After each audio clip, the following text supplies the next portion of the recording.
মমতা বন্দ্যোপাধ্যায়কে তীব্র ভাষা আক্রমণ করলেন প্রাক্তন রাজ্য সভাপতি রাহুল সিনহা। বর্ধমান জেলা বিজেপির কার্যালয়ে এসে তিনি সংবাদ মাধ্যমের মুখোমুখি হয়ে বলেন যে তৃণমূলের পায়ের তলার মাটি ক্রমশ সরে যাচ্ছে, আগামী দিনে তাদের অস্তিত্ব সংকটে পড়তে চলেছে। হ্যাঁ, তো রিক্সায় দাঁড়ানোর অবস্থায় তো হয়েছেও।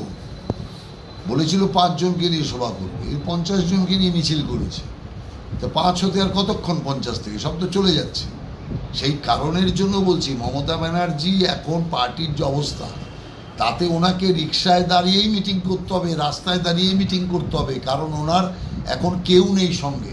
টাকা যেগুলো ছিল সেগুলোও তো এখন উধাও হয়ে গেছে, সেগুলোও এখন অন্যেরা দাবি করছে। অতএব আছেটা কি? লোকবল নেই, পার্টি বল নেই, কার্যকর্তা বল নেই। সেই কারণে মমতা ব্যানার্জির ভবিতব্য যেটা আগামী দিনের, সেটাই উনি বলেছেন।